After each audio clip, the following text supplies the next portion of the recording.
Assalamualaikum warahmatullahi wabarakatuh. Perkenalkan, nama saya Ainia Nurul Komaria dengan nomor NIM 40119017 dari Ekonomi Syariah G. Dan selanjutnya saya akan menerangkan mengenai faktor yang menjadi daya tarik turis untuk datang ke Indonesia. Yang pertama, karena indahnya kekayaan alam di Indonesia. Indonesia terkenal dengan kekayaan alam yang indah, mulai dari kekayaan alam di daratan maupun bawah lautnya. Alam terbuka dengan beragam karakteristik pariwisata, mulai dari pegunungan, dari gua, hutan, dan sungai,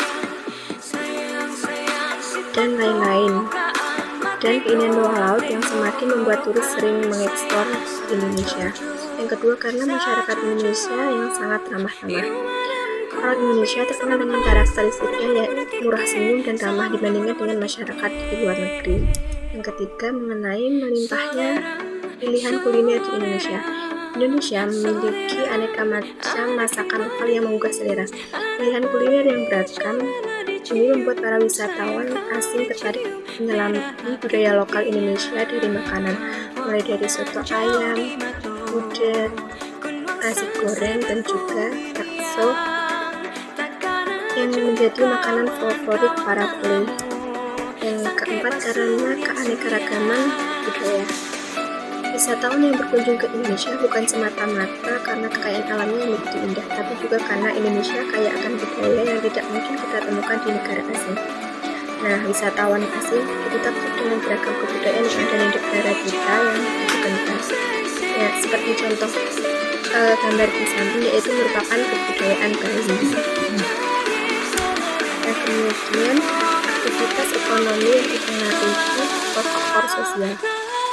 Nah, yang pertama yaitu kegiatan ekonomi konsumsi. Kegiatan ekonomi konsumsi adalah seorang konsumen yang belum tentu menjadi seorang produsen.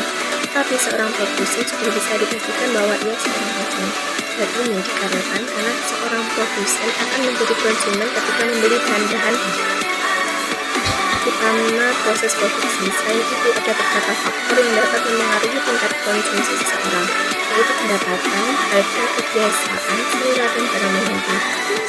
Kemudian yang kedua, mengenai faktor produksi. Dalam melakukan kegiatan ekonomi, produksi pasti membutuhkan pengorbanan berupa pengeluaran dana supaya dapat menghasilkan atau menciptakan barang atau jasa yang berkualitas. Barang atau jasa yang berkualitas bisa menarik perhatian konsumen supaya membeli barang atau jasa tersebut. Sementara itu, dalam kegiatan ekonomi produksi ada yang namanya produsen. Nah, produsen biasanya ditunjuk kepada orang, badan usaha, atau organisasi yang dapat menciptakan suatu barang atau jasa yang dapat digunakan oleh konsumen.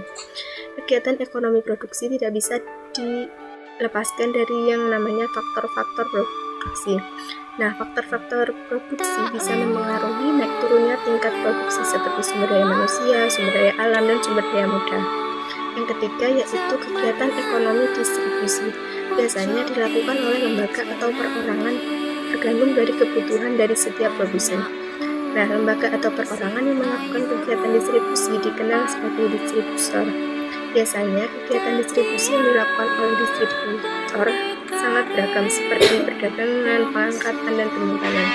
Nah, berikut tadi dari saya. Apabila ada kurang lebihnya mohon maaf. Wassalamualaikum warahmatullahi wabarakatuh.